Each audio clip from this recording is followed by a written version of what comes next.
একাদশ দ্বাদশ শ্রেণীতে চলতি বছর যারা ভর্তি হয়েছ তাদের জন্য আজকের ক্লাসটি।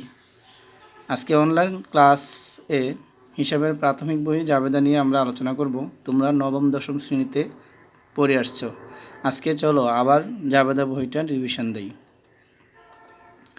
তো জাবেদা বই লেনদেন সংগৃহীত হওয়ার পর ডেবিট ও ক্রেডিট নির্ণয় করে তারিখ অনুযায়ী যে বইতে প্রাথমিকভাবে লিপিবদ্ধ করা হয় তাকে জাবেদা বই বলা হয়। সংজ্ঞাটা মুখস্থ করে নিবা।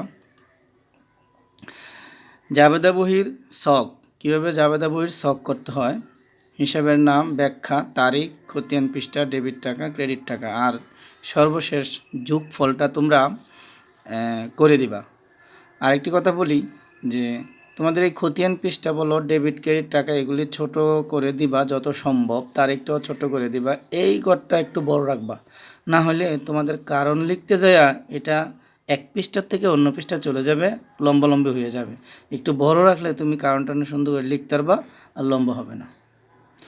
জাবেদাটা যাতে এক পৃষ্ঠায় থাকে। তো যে ছবিগুলি তুমি দেখতেছ এটা হচ্ছে ল্যাপটপ, আর একটি আলমারি, আর একটা চেয়ারের সামনে একটি টেবিল আছে, ল্যাপটপের সাথে কিবোর্ড আছে, মাউস আছে, তারপরে ঘড়ি আছে। এইগুলিকে বলা হয় অফিস সরঞ্জাম।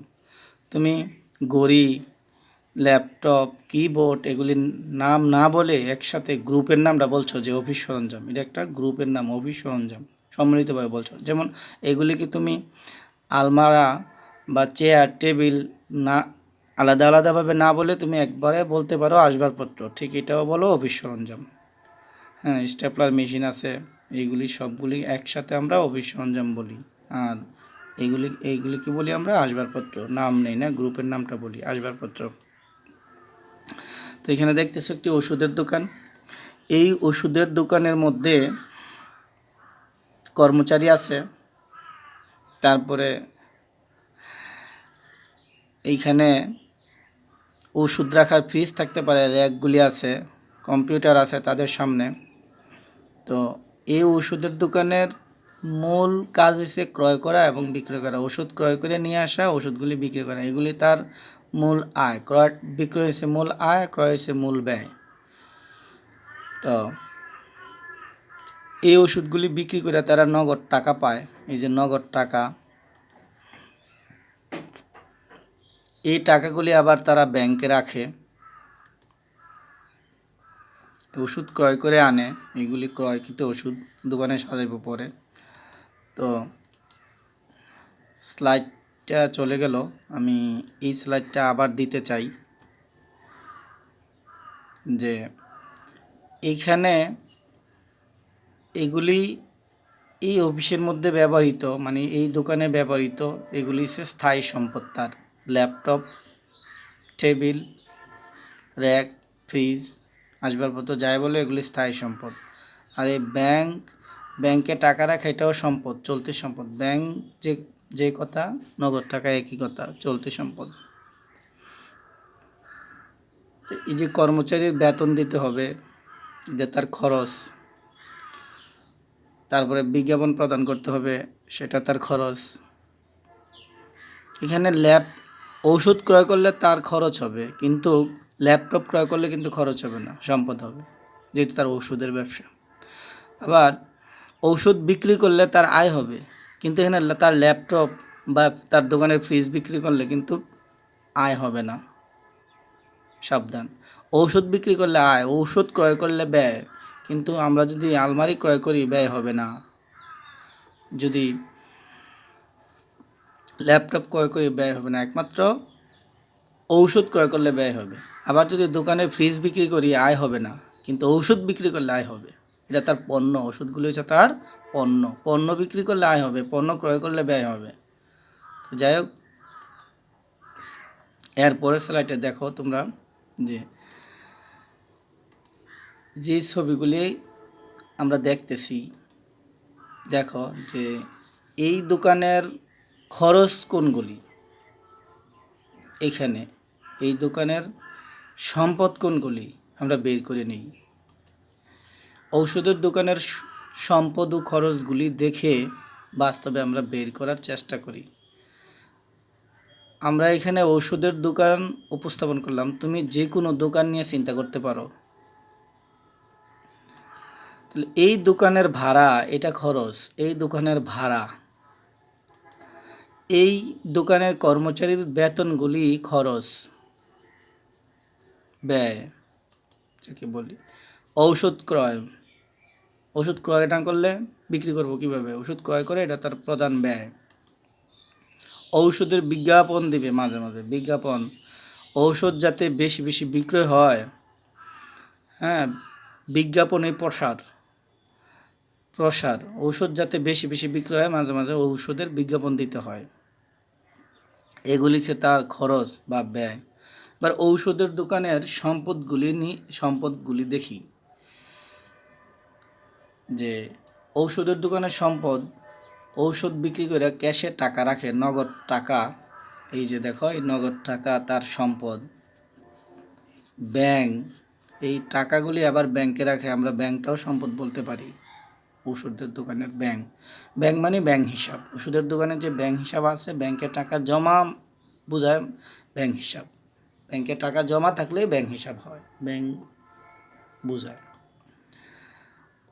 দোকানে ব্যবহৃত আসবাবপত্রগুলি, এই যে চেয়ার, টেবিল, আলমারি, এগুলি ওষুধের সম্পদ, ওষুধের দোকানের সম্পদ। দোকানের কম্পিউটারগুলি, এই কম্পিউটারগুলি ওষুধের সম্পদ। র্যাকগুলি, আর আবার তুমি ফ্রিজ বলতে পারো। এগুলিকে আবার বলি যে অফিস সরঞ্জাম বলি।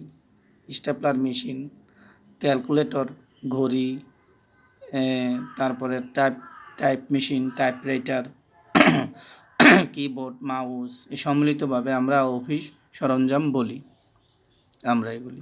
যেমন চেয়ার, টেবিল, আলমারি, এই সবগুলিকে বলি আমরা আসবাবপত্র, ঠিক তেমনই ওইটা অফিস সরঞ্জাম বলি। এগুলি দোকানের সম্পদ। ক্রয় আর বিক্রয়, এখানে 4টা স্টার দেওয়ার কারণ হচ্ছে এই ওষুধের দোকানের জন্য ক্রয় প্রধান ব্যয় আর বিক্রয় প্রধান আয়। তো আবারও বলি, ঔষধ ক্রয় করলে ব্যয় হবে, কিন্তু ল্যাপটপ ক্রয় করলে ব্যয় হবে না, কারণ এটা ওষুধের দোকান, ওইটা সম্পদ হয়ে যাবে। ল্যাপটপ ক্রয় করলে সম্পদ হয়ে যাবে। আবার ঔষধ বিক্রয় করলে আয় হবে, কিন্তু আবার ফ্রিজ বিক্রি করলে বা একটা র্যাক বিক্রি করে দিলে আয় হবে না। কিন্তু ঔষধ ক্রয় বিক্রয় করাই তার আয় এবং ব্যয়। তুমি অন্য আরেকটা দোকানে এভাবে তুমি চিন্তা করবা, যে কোনো দোকানের কথা তুমি চিন্তা করবা। তো দেখো, স্ক্যানের যে ছবিগুলির সাথে তোমার আগে পরিচয় হয়েছে, এখনও আবারও বলি যে নগদ টাকা, ব্যাংক, দোকানে ব্যবহৃত আসবাবপত্র, দোকানের কম্পিউটার, হ্যাঁ, এগুলি হচ্ছে দোকানের সম্পদ। এই সমস্ত সম্পদ আসলে ডেবিট। তুমি এটা মনে রাখবা কি, যে দোকানে এই সমস্ত সম্পদ আসলে ডেবিট। তার কোন দোকান, তুমি চিন্তা করবা যে তার ক্রয় ছাড়া ক্রয় আর বিক্রয় হবে, ওই পণ্য ক্রয় আর বিক্রয় হবে আয় ব্যয়, আর বাকি সব সম্পদ, এইসব সম্পদ আসলে ডেবিট, আর এইসব সম্পদ চলে গেলে ক্রেডিট। এটা মনে রাখবা কি, এটা সূত্র। যেমন 2019 মার্চের 2 তারিখ দোকানের ল্যাপটপ ক্রয়, দোকানের ল্যাপটপ, দোকান হচ্ছে ওষুধের, ল্যাপটপ ক্রয় করছে, এদের ক্রয়টা কিন্তু খরচ নাই, ক্ষেত্রে ল্যাপটপ ক্রয় এটা সম্পদ। যদি তো ওষুধ ক্রয় তাহলে খরচ হইতো, এটা তো একটা সম্পদ আসছে। তো এখানে দেখো একটা ঘটনা, এটাকে বলে একটা ঘটনা, যে দোকানের ল্যাপটপ ক্রয়।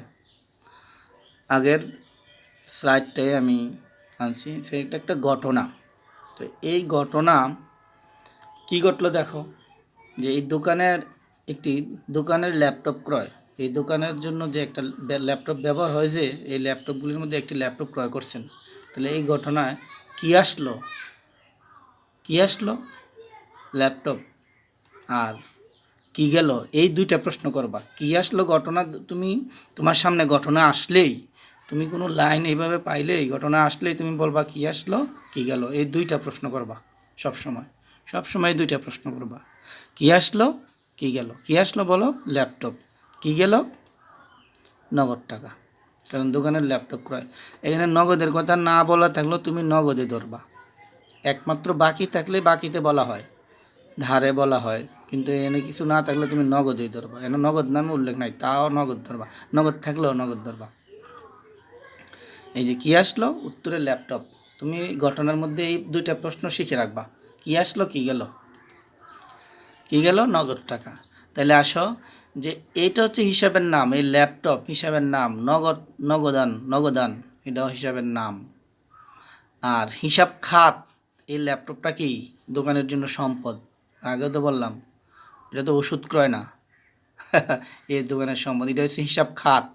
তুমি আবার হিসাব খাত বের করো, ল্যাপটপটা কি সম্পদ, নগদানটা কি এটাও সম্পদ, এই হিসাব খাত বের করছো। প্রথমে হিসাবের নাম, কি আসলো কি গেল, এই হিসাবের নাম, এটা হচ্ছে হিসাবের নাম, আর এটা হচ্ছে হিসাব খাত। তুমি দুইটা খাত বের করে নিবা, ল্যাপটপটা কি, নগদানটা কি, এই প্রশ্ন করবা, তাইলে হিসাবের খাতটা পাইবা। তাইলে কি ঘটলো দেখো, যে সম্পদ, সম্পদ আসছে, এই সম্পদ ল্যাপটপ হিসাব ডেবিট, এই যে ডেবিট সম্পদ। আর ওই বললাম এইসব সম্পদ চলে গেলে ক্রেডিট, এক সম্পদ আসছে আর এক সম্পদ চলে গেছে, যে সম্পদ আসছে ওই সম্পদ ডেবিট, আর যে সম্পদ চলে গেছে এই সম্পদ ক্রেডিট। তাহলে তুমি এটা রকির সাধারণ জাবেদা, মানে রকির হিসাব ধরলাম কি, তাইলে আমি নাম লিখে দেখো জাবেদাটা, ওই জাবেদার গড় করে তারিখ, হিসাবের নাম ও ব্যাখ্যা, খতিয়ান পৃষ্ঠা, ডেবিট টাকা লিখলাম, অফিস সরঞ্জাম ডেবিট, নগদান হিসাব ক্রেডিট। ল্যাপটপ নাম তো আমি বলতে পারবো না, কারণ এটার সম্মিলিত গ্রুপটা বলছি। হ্যাঁ, অফিস সরঞ্জাম হিসাব ডেবিট, নগদান হিসাব ক্রেডিট। তারপরে দেখো আর যে এখন এই স্ক্রিনে দেখছি যে ব্যাংকে হিসাব খোলা হলো। তাহলে ব্যাংকে হিসাব খোলা হলো মানে নগদ টাকাগুলি, দোকান থেকে নগদ টাকাগুলি ব্যাংকে জমা রাখা হয়েছে, এটার অর্থ হলো ব্যাংকে হিসাব খোলা হলো। এটা একটা ঘটনা, ব্যাংকে হিসাব খোলা হলো। তো এই ঘটনায় তুমি আবার প্রশ্ন করো কি আসলো, হ্যাঁ কি আসলো, ব্যাংক, কি আসলো, এটা একটা ব্যাংক, ব্যাংকে হিসাব খুলছো, ব্যাংক, ব্যাংক বৃদ্ধি পাইছে, ব্যাংক আসছে, ব্যাংক তোমার কাছে, কি গেল নগদ টাকা। তাহলে ব্যাংক কি আসলো, ব্যাংক, এটা ব্যাংক, ব্যাংকে টাকা জমা দিয়েছো, ব্যাংকে টাকা জমা বৃদ্ধি পাইছে, এই জন্য এটাকে বলছে ব্যাংক, মানে ব্যাংক আসলো, কি গেল নগদ টাকা, তাই না। তাইলে নগদ, ব্যাংকটা কি সম্পদ, তোমার নগদ টাকা যে কথা, ব্যাংকটা একই কথা সম্পদ। তো হিসাবের খাতগুলি বের করতেছো, এটা হিসাবের নাম পাইছো, নগদ, নগদানটা কি এটাও সম্পদ। তাইলে ব্যাংক আসছে, ব্যাংক বৃদ্ধি পাইছে, ব্যাংক আসছে, ব্যাংক ডেবিট, হিসাবের নামটা বলবা কি, আর নগদ টাকা চলে গেছে, নগদান হিসাব ক্রেডিট, নগদান হিসাব ক্রেডিট। তো এটা জাবেদা তো তুমি এইভাবে করবা, আমি রকির সাধারণ জাবেদা আর দেই নাই, ব্যাংক হিসাব ডেবিট, নগদান হিসাব ক্রেডিট। এই যে দেখো ব্যাংক হিসাব আর নগদান হিসাব একটু পার্থক্য রাখছি, তোমরা কিন্তু পার্থক্য রাখো না, সমান সমান করে লিখে ফেলো। তো কারণটা তুমি লিখতে পারো, নগদ টাকা ব্যাংকে জমা হলো, কারণ নিয়ে কোনো সমস্যা নেই, তুমি প্রশ্নটাও লিখে দিতে পারো, তাই না। কারণ নিয়ে অনেকে প্রশ্ন করো, স্যার আমরা কারণটা বুঝি না, কারণ বোঝার কোনো দরকার নাই, কারণটা তুমি ব্যাংকে হিসাব খোলা হলো, হ্যাঁ 10,000 টাকা, টাকা উল্লেখ করার দরকার নাই, এখানে ব্যাংকে টাকা জমা হলো এইটাই লিখে দিবা, কারণে টাকা উল্লেখ করার দরকার। তাহলে আমি এই ওষুধের দোকানের যে চলমান খরচগুলি কি, ঔষধ ক্রয় তো মূল খরচ, তো কর্মচারীর বেতন আছে, দোকান ভাড়া আছে, ওষুধের বিজ্ঞাপন আছে, এগুলি হচ্ছে ওষুধের দোকানের খরচ।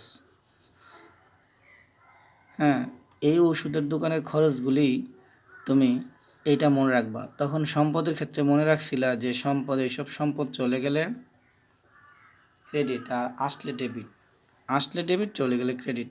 আর এইসব খরচের ক্ষেত্রে তুমি আবার এটা মনে রাখতে হইব যে খরচ বৃদ্ধি মানে খরচ সংগঠিত হলে ডেবিট, খরচ বৃদ্ধি পেলে ডেবিট, আর খরচ হ্রাস পেলে হ্রাস, খরচ হ্রাস ক্রেডিট।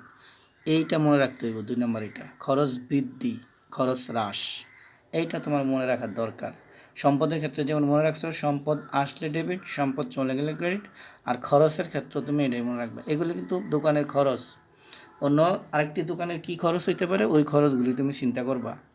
আমি ওষুধের দোকান দিয়ে তোমাদেরকে বলতেছি। তো ওষুধের দোকানের ঔষধ ক্রয়, এই ওষুধগুলি ক্রয় করা হয়েছে। এটা কিন্তু ল্যাপটপ ক্রয় না অথবা একটি আসবাবপত্র ক্রয় না, দোকানের ঔষধ ক্রয়।